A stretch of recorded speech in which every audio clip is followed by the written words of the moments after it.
Buenos días, hermanos. Y dale gracias a Dios por este momento que nos permite vivir en su presencia. Porque es en la presencia de Él que queremos compartir eh, nuestra experiencia de vida. Y en el Espíritu de Cristo Jesús el Galileo. Y pues hemos sentido la necesidad de, de traer adelante por medio de este instrumento que es el Internet, eh, nuestra reflexión sobre la figura de Cristo Jesús. ¿Y por qué? Porque tenemos muchos rostros de Cristo, pero ¿cuál es el verdadero rostro de Cristo Jesús?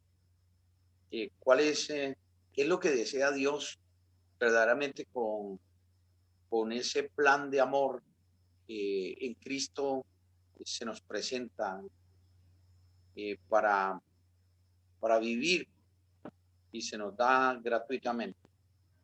A veces nos confundimos, nos dejamos confundir.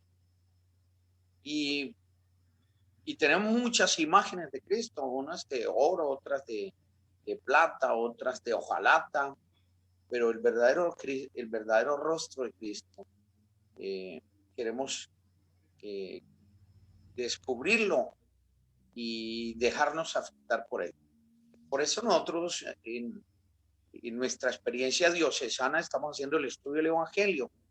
Es un diálogo íntimo con Cristo Jesús por medio de su palabra escrita. Él sale a nuestro encuentro. Y nosotros pues nos atrevemos ahorita a hacer algunas pinceladas en ese camino de dejarnos ganar por Cristo y de ver el rostro verdadero de Él y que afecte nuestra vida. Y hermanos, por eso vamos a invocar el Espíritu para que sea Él, en Él, que se dé todo este movimiento. Que Dios de la vida nos acompañe. En el nombre del Padre, del Hijo, del Espíritu Santo. Amén. Padre bueno, te alabamos, te bendecimos, te damos gracias por este momento que tú nos das. Tú estás en nosotros, tú estás aconteciendo en nosotros, tú vives en nosotros. Tú, por medio de Cristo Jesús, has ganado nuestro corazón, has roto el corazón de piedra. Y tú, por medio de esa entrega obediente y radical, ha transformado nuestra vida desde adentro de nosotros y ha hecho de nosotros templos del Espíritu. Por eso en este momento, Señor Dios bueno, ayúdanos a tomar conciencia de esa realidad. Ayúdanos a no desvirtuar esa entrega radical de Cristo Jesús y ayúdanos a comprender, ayúdanos a entender, a conocer a tu amado Hijo Jesucristo, nuestro Señor. Ayúdanos a amarlo y ayúdanos a seguirlo en la fuerza del Espíritu de Cristo Jesús. Amén. Amén. Bueno, el primer tema que vamos a tratar es las paradojas y el rompimiento de Jesús. Y bueno, yo le doy gracias a Dios porque no soy solo yo el que está en esta tarea, sino que también tenemos amigos que aman a Cristo y que nos aman a nosotros y aman a la iglesia. Y dale gracias de una manera especial de una vez a nuestra hermana Sara, que desde lejos, desde la distancia, nos está acompañando en este proceso bonito de seguimiento de Cristo Jesús y en todo este trabajo de formación que queremos hacer por medio del Zoom y de este espacio.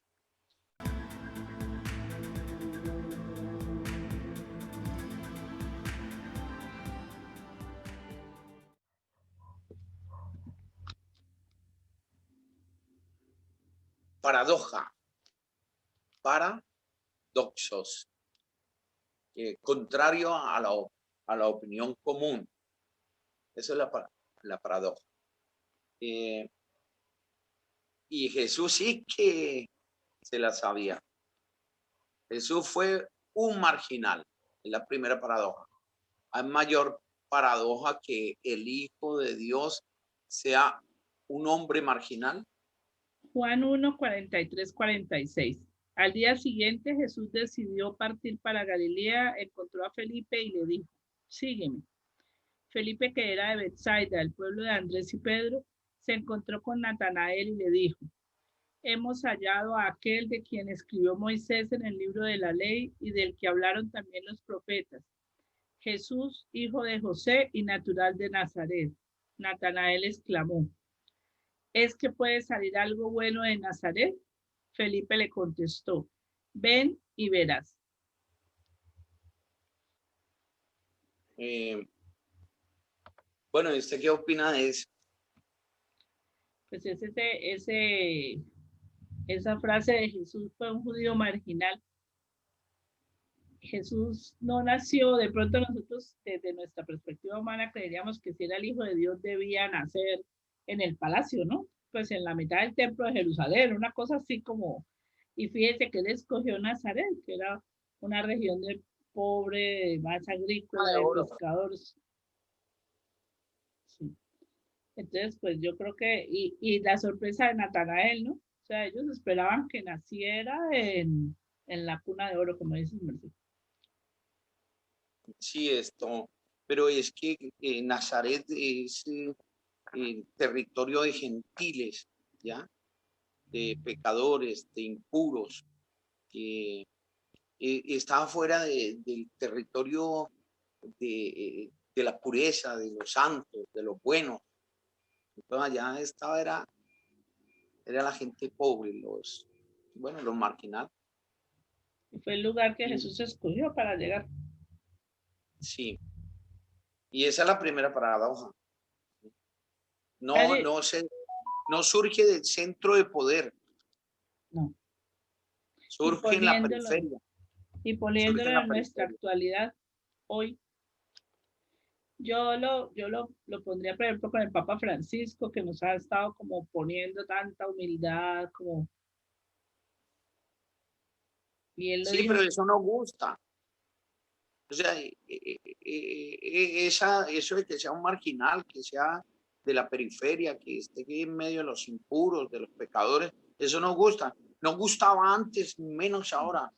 A nosotros nos gusta eso. sí, sí, una gran paradoja que se vuelve actual, ¿no? Sigue siendo actual. Y interesante porque sí, el Papa Francisco ha querido mostrar esa realidad y la sencillez y la humildad, ¿no? De la persona de Cristo Jesús. Y la sencillez y la humildad, más que todo, se da en la periferia. Y esa es la mayor riqueza que tienen los de la periferia. Muchos.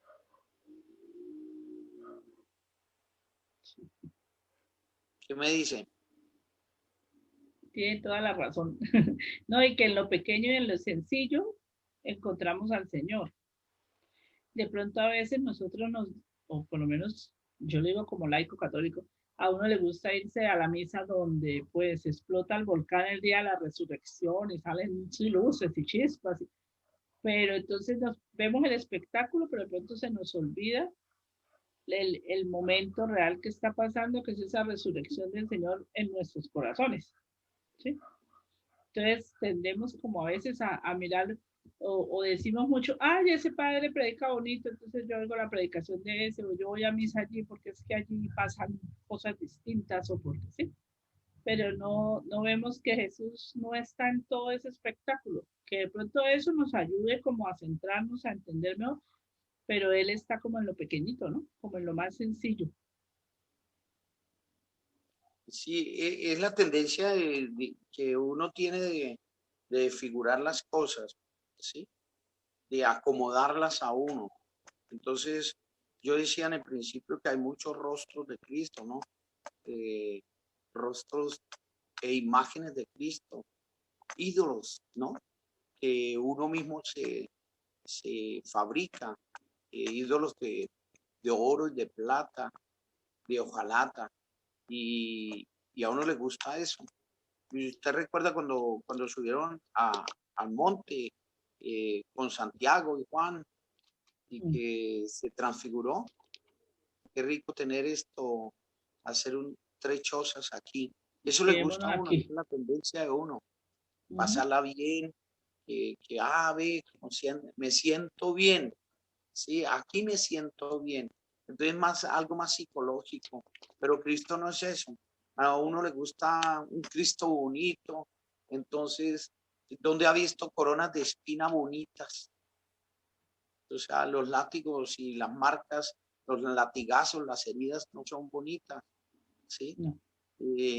Ver a un crucificado no es bonito, pero a uno quiere ver eso como algo bonito, pero es real. Y por eso es muy interesante esta paradoja, porque no es por ahí, no es por ahí, es hacia la periferia y es donde está el pobre. Y Cristo sale de allá, de donde están los pobres, donde están los, los desplazados, los marginales, ¿sí? Los de la periferia. Seguimos. Bueno, vamos con la otra paradoja. Cristo, Imagínense, una virgen que concibe un hijo. Es paradoja, ¿no? Vamos a bueno, escuchar la la lectura cita. del Evangelio. Lucas 1, 26, 29. Al sexto mes, el ángel Gabriel fue enviado por Dios a Nazaret, un pueblo de Galilea, a visitar a una joven virgen llamada María, que estaba prometida en matrimonio a José, y un varón descendiente del rey David. Entonces, el ángel fue a visitar a la Virgen María en su casa, Sí, ¿no? sí, sí. Pero una virgen que concibe un hijo. Uh-huh. Entonces también eso no cuadra, ¿no? Eso no cuadra con la mentalidad de nosotros, eso no cuadra. A veces, muchas veces no concebimos, a veces nos burlamos de eso también, ¿no? O dudamos mucho. ¿Mm? Y ella creyó de una, ¿no? Sí, la fe, ¿no?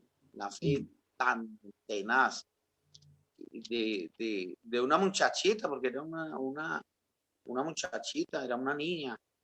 eh, y y esa experiencia extraordinaria, ese sí de la Virgen, ¿no? Uh-huh. Eh, que no comprendía mucho, pero que rompió los miedos y su fe es la que la, la, la sostiene ahí. Y interesante también que el ángel le dice, la llena de gracias, tú eres la llena de gracia, la llena de gracia. Bueno, La, padre, pero, ¿Mm? pero la Virgen María de todas formas pregunta, ¿no? Porque ella dice, ¿cómo es esto que yo no conozco varón? O sea, ella de todas formas, de cierta manera, hace como un cuestionamiento desde su lógica. Claro, la inocencia hace que se pregunte. Pero ahí está como esa paradoja, ¿no? O sea, sí, lo obvio era que no se puede, pero aquí van a ser el Salvador. Mm. Bueno, tenía que ser virgen, puro, limpio, el vientre que iba a guardar y a hacer que el A gestar. proceso de gestación sí, fuera, fuera puro, porque él es lo más grande, ¿sí? Entonces, pues eso lo dicen los santos, ¿no? Tenía que ser un vientre puro, transparente, y no solamente eso, pero un alma pura también, ¿no? Y un corazón como el de la Virgen María, disponible y llena de gracia. Por eso el valor de la Virgen, ¿no? Uh-huh. Sin No. ella no tuviéramos a Jesús. Sin ella sería un Dios de apariencia, ¿no? Y bueno, y el proceso, entrar en la experiencia humana es eso, asumir completamente la condición desde el momento de la gestación, ¿sí? Ujú. Bueno, ahí hay mucha tela para cortar. Seguimos con la otra. Otra Pero paradoja. seguimos con la otra. Sí, un padre, imagínense, un padre que es José, que no es el padre. Otra paradoja. En una sociedad tan androcéntrica, machista, como lo era la judía antigua, la cultura judía antigua. Bueno, Otra paradoja. En ma- medio del machismo judío, este hombre, porque se le nota el machismo, a José se le nota el machismo, ¿o no? pues sí, porque era el protector, ¿no? O sea, como el que mandaba en su familia. Y porque él pensó en repudiarla y Pero además era, él era judío, ¿no? Y era un seguidor de la ley. Pero vale más el amor, ¿no? Y vale más el amor de Dios y tiene que haber intervención de Dios. José por su cuenta y por la ley no hubiera sido no capaz sé qué pasa. si no interviene Dios. Pero le va a leer Mateo 1, 18, 20. El nacimiento de Jesús el Mesías fue así. María, su madre, estaba prometida en matrimonio a José, pero antes de convivir con él quedó embarazada por la acción del Espíritu Santo. José, su esposo, que era un hombre justo, no quiso denunciarla públicamente, sino que decidió separarse de ella de manera secreta. Estaba pensando en esto cuando un ángel del Señor se le apareció en sueños y le dijo: José, descendiente de David, no tengas reparo en convivir con María, tu esposa, pues el hijo que ha concebido es por la acción del Espíritu Santo. Tenaz, ¿verdad? Tenaz porque le pegan todo el orgullo, el machismo. Imagínense hoy, bueno, hoy todo es muy relajado, ¿no? Muy relajado y no hay ese machismo exagerado pero siempre Todavía. cuando le ponen cachos a una persona, María, por Dios, eso es terrible, se le acaba la vida, pero sigue la vida, pero antes no, antes era radical, la mujer era lapidada, eh, moría a punta de piedra fuera de la ciudad como una impura, ¿no? Así lo decía la ley. Eh, es terrible eso. Y le pasa a José, y yo decía que se le nota el machismo que tenía José, y se le nota a los judíos porque primero él era seguidor de la ley, era radical, y, y quiere repudiarla, ¿no? Pero tiene que haber la intervención del amor de Dios. Y es cuando él reacciona y la toma como esposa. Pero la gran paradoja es que José, que era el padre, pues no era el padre y asume ese llamado, ¿no? Porque también es un llamado, ¿cierto? A ser el papá del Mesías.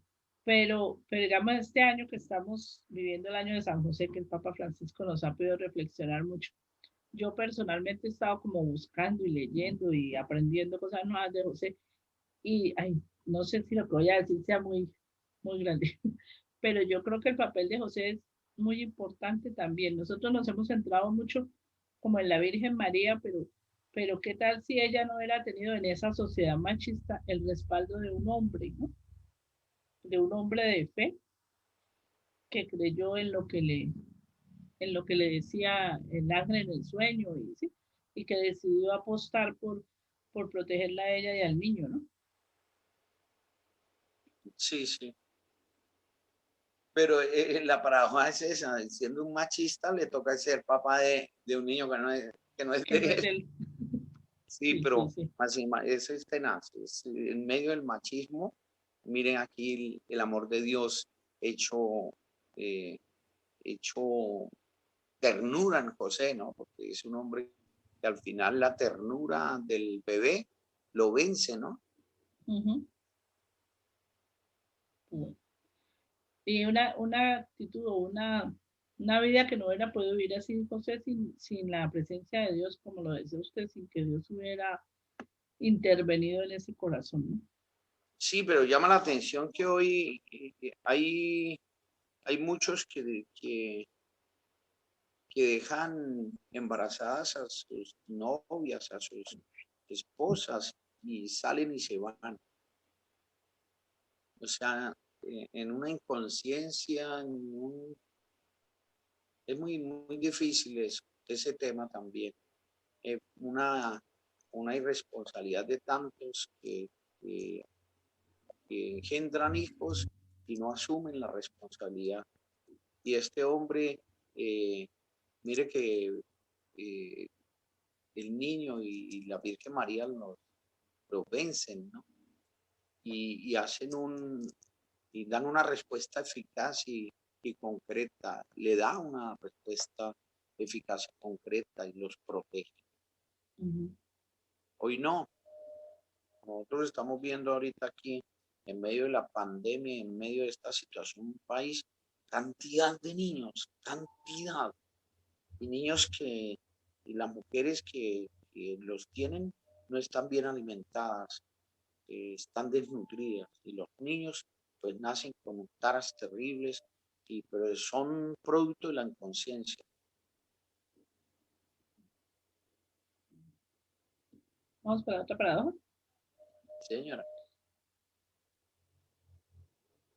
Un hijo de Dios que nace hombre en un establo. Imagínense, pudiendo haber nacido como dijo usted ahorita, en cuna de oro, ¿no? Deciden nacer de la forma más sencilla en un establo. La cita bíblica es, La cita bíblica, Lucas 2, del 6 al 7. Y sucedió que mientras estaban en Belén, se cumplió el tiempo de alumbramiento, y María dio a luz a su primogénito, lo envolvió en pañales y lo puso en un pesebre porque no había lugar para ellos en el mesón. pues, en la tendencia hacia la periferia, hacia ese Dios, ¿no? Eso es la paradoja.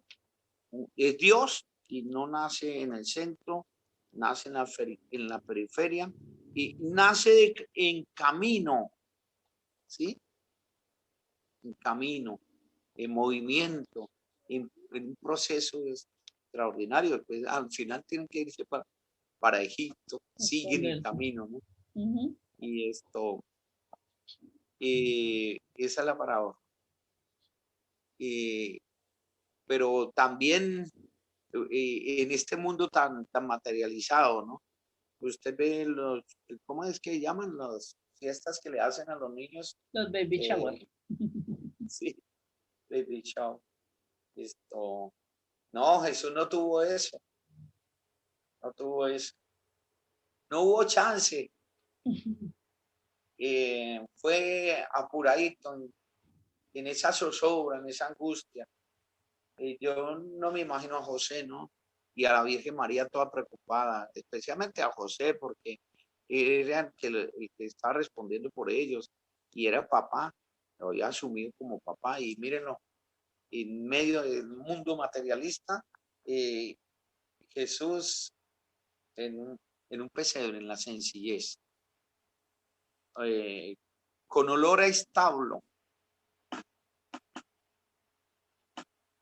Casi nada. ¿Qué dice? ¿Qué piensa su merced? Yo me estaba poniendo cuando usted nombró los baby shower en nuestra actualidad, ¿no? Toda la cantidad de cosas que nosotros necesitamos para tener un hijo, ¿no? Inclusive, mire cuántas parejas dicen, no, yo por ahora no, porque hasta que no tenga casa, hasta que no tenga carro, hasta que no haga maestría, hasta que no estudie no sé qué, hasta que ya está, ya está, ya está, ya está. Y los hijos se van aplazando y aplazando y aplazando y a veces ni llegan, ¿no? Por esa preocupación de tener todo lo económico o todo lo material antes de, ¿sí? Antes de llegar a recibir un niño. Eso estaba pensando, me quedé pensando cuántas cosas cargamos y nosotros mismos necesitamos, ¿no? O sea, o nosotros mismos decimos necesitar. Pero mire que el Hijo de Dios nació en un pesebre, entre la simpleza y la sencillez más grande. Pero sí, es esto. No tiene todo, no tiene nada, pero lo tiene todo, Pero lo tiene todo. porque tiene el amor de la Virgen y el amor de José, ¿no? Uh-huh. En cambio, hay tantos que tienen todo y no tienen el amor de sus padres. Sus padres ni siquiera conviven o están separados, no son capaces de vivir en pareja por sus egoísmos y no son capaces de crear eso que había en el establo, ¿no? Un ambiente de amor, de ternura, de, de, de historia conjunta, ¿no? De, de lucha conjunta, de camino conjunto. Eso no lo tenía, no lo tienen muchos niños hoy. Pueden tener todas las comodidades, pero no, a veces desde pequeño, desde niño ya comienzan a tener esto, esa carencia que al final los afecta y, y trae muchos problemas. Crean muchos vacíos interiores. El verdadero calor de hogar, ¿no? El verdadero nacer en un sitio donde de pronto no había lujos, pero sí había el deseo de recibir. Sí había, y fíjense que los primeros que lo visitaron fueron los pastores, los mismos animalitos, o sea, todo como tan sencillo y pequeño y simple. Sí, esa es la paradoja, ¿no? Desposeído de todo, de todas las comodidades, más sin embargo, la misma naturaleza rindiéndole un culto de adoración. Y es es lo que nosotros no hacemos hoy. Miren la misma naturaleza, cómo la destruimos. Miren el agua como grita, oscura, y llena de petróleo, llena de desechos. Mire el aire lleno de cáncer, de virus, de muerte. Mire la naturaleza, el verde, cómo se vuelve marrón, cómo se quema. Bueno, estamos fregados. Tenemos que buscar esa armonía, esa, esa paradoja extraordinaria. Vamos Bueno, con la ahora, siguiente. Son muchas, uy, sí. pero... Y la siguiente es muy tenaz también. Un líder que forma su grupo de élite con gente ruda, individualista, eran pescadores. Eh, y discutían entre ellos quién era el más grande. Eran individualistas y hasta pone de jefe al que lo niega 3 veces. Imagínense ese hombre. Ese es Jesús. Esa Bueno, es la paradoja. No buscan los sabios. Dicen, bueno, esto en la cita bíblica. mire, vamos a empezar con lo de los pescadores, primero ese tema porque hay como tres temitas, ¿no? El de los Sí, pescadores, el de discutir quién era el más grande y el que lo niega 3 veces. El de los pescadores, iba Jesús caminando, es esto, Marcos 1, 16, 18. Iba Jesús caminando por la orilla del lago de Galilea cuando vio a Simón y a Andrés. Eran pescadores y estaban echando la red en el lago. Jesús les dijo, vengan conmigo y los haré pescadores de hombres. Ellos dejaron al punto sus redes y se fueron con él. Ese sería como el primer puntito de que Jesús, cuando fue a rodearse de su gente, no se fue a buscar solamente en los más altos, en los más cultos, en los más letrados, ¿no? Sino buscó en esos pescadores que para la época eran personas muy sencillas, ¿no? sí, él mismo lo dice, gracias Padre porque le has escondido estas cosas a los sabios y se la ha dado a los sencillos, a los humildes. Y bueno, en la humildad de los pescadores, gente que trabajadora, gente que madrugadora, gente ruda, ¿sí? Y fue a buscarlos a Sí, es verdad. Galilea, ¿no? Galilea Sí. que era la Son, periferia. sí, es que lo busca en el medio donde él creció, Claro, entre la gente que él, no lo busca en Jerusalén,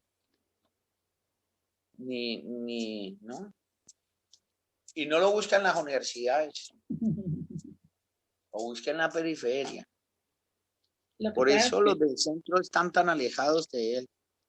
Los del centro de poder a veces son pequeños dioses, enanos. Por eso los que acogen con más docilidad el Evangelio eh, y a Cristo Jesús, su obra y su palabra son los sencillos, los pobres, los de la periferia. sí, porque es que a veces si estamos cargados de tanto título y de tantas cosas, es mucho más difícil hacernos pequeños, ¿no? O sea, nos vamos haciendo, yo hice, yo tengo, yo. Y claro, a la hora de ser sencillos es más difícil, ¿no? Porque es mucho más lo que hay que soltar, mucho más lo que hay que entregar para dejar que sea el verdadero espíritu de Dios lo que nos mueva, ¿no? Bueno, la cita Sí, bíblica para esto que sigue sería la de Marcos 9, 33, 34. Llegaron a Cafarnaúm y una vez en casa Jesús les preguntó, ¿qué discutían ustedes por el camino? Ellos callaban porque por el camino habían venido discutiendo acerca de quién de ellos sería el más importante. sí. Y la mamá de los Zebedeos, ¿recuerda? Uh-huh. Es antecito de Entonces esto. dice Jesús, los jefes de las naciones oprimen a sus pueblos. No así ustedes. Eh, el que quiera ser el primero, que sea el último, y el que quiera ser más grande, que sea esclavo en el servicio. Porque el hijo así como el hijo del hombre no ha venido a ser servido, No sino a hace. servir. Entonces, es, Yo por veo ahí algo va. ahí, Y yo veo entre algo ellos ahí. había mucha división. Padre, yo veo algo ahí que se me ocurre ahorita. Fíjese que él los escogió pequeños, los escogió sencillos, ¿sí? Fue a buscarlos al lago de Galilea, o sea, escogió gente sencilla. Después de estar con él, de pasar tanto tiempo con él, llega el punto en que ya empiezan es como a buscar quién va a ser el más poderoso, ¿sí? Y es que me surge ahorita esto. ¿No nos pasa eso a nosotros también, por lo menos a los laicos, no? Estoy hablando de otros laicos. En la iglesia, o sea, nosotros llegamos a servir y somos pequeños, ¿sí? Y venimos, en la gran mayoría, con muchos pecados, con muchas cosas, y llegamos como por eso mismo, porque encontramos la misericordia de Dios y decimos, bueno, y ahora voy a servir, ¿no? Pero pasado un tiempo empezamos a vernos buscando también los puestos altos, ¿no? Buscando figurar, buscando que me llamen a mí, que yo sea ¿sí? El que muestran, el que se ve. O sea, es un poco humano esto que le pasó a los apóstoles, ¿cierto? Y nos sigue pasando a nosotros. Sí, nos olvidamos de la experiencia de Jesús y queremos, en vez de ser discípulos, queremos ser maestros, Maestros. pero maestros poderosos, ¿me entiende? Uh-huh. Porque Jesús sí quiere que seamos maestros, pero en humildad, en sencillez, igual que Él, en lo pequeño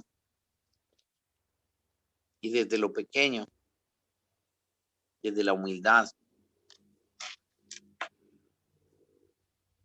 Entonces yo diría que de todas formas, aunque nosotros seamos pequeños o humildes o sencillos, o estemos haciendo las cosas, digamos bien, entre comillas, en cualquier descuido que no, o sea, que nosotros tengamos en nuestro camino, podemos terminar también buscando ser esos que quieren es otros intereses. O sea, lo digo porque Claro, a veces decimos, buscándose no, a yo uno ya, mismo. sí, Ese es el problema, miren, el problema es ese, que digamos, no solamente en la iglesia, pero digamos, eh, hay hay un ejemplo muy que se está dando mucho en los mandatarios, en los que eligen políticamente. Entonces, vienen de clases pobres y cuando llegan al poder, Madre Santa, son césares, son faraones, son emperadores, ¿sí? Y tiranizan. Y se olvidaron de todo, se olvidaron de dónde venían, de sus raíces. No así nosotros, no así nosotros. Nosotros tenemos que tenerla clarito. ¿Quién es el Señor? ¿A quién le servimos? ujú, Si no, vamos a hacer lo mismo vamos que a los repetir la fariseos. historia. Bueno, entonces llevamos una paradoja donde Jesús, pudiendo escoger los ministros más influyentes, escoge pescadores, ¿cierto? Y gente sencilla. Y la paradoja es que esta gente sencilla en determinados momentos, pues por su parte humana y su debilidad, intentan llegar a hacer esos primeros puestos, ¿sí? O sea, pierden como esa humildad, ¿no? Es como lo más grande y súper aplicable a nuestra vida, ¿no? Es interesante la vida de los pescadores, ¿saben? Porque los pescadores no pueden amarrar el fruto de su trabajo, ¿me entienden? Que no depende de ellos, depende del mar, Ujú, de las corrientes marinas, para, digamos, cuando lanzan las redes y todo esto. Fue interesante mirar eso también, ¿no? ujú. Nosotros, así como ellos no dependen de ellos mismos, ¿ah? Así, y como si fuera el mar, Dios dependen de Dios, ni de las redes más grandes, ¿no? Sino hay pues, No depende hay. del mar Ujú. ¿sí? Y de lo que el mar les quiera dar. Así Dios también. Nosotros debemos depender de Dios, es lo más hermoso. Lo más hermoso y mantenernos ahí. Paradoja, no busca sabios. En Marcos Bueno, 14, Marcos 14, 29, 30. Aunque todos te abandonen, yo no te abandonaré.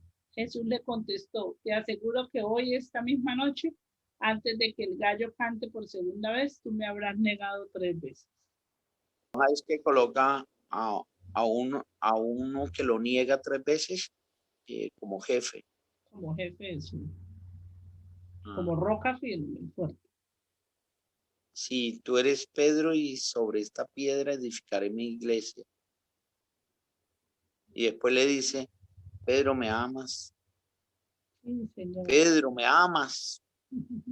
Sí, señor. Pedro, ¿me amas? Tú sabes, todo, ya está con chispa, Pedro. Bueno, vamos con la siguiente.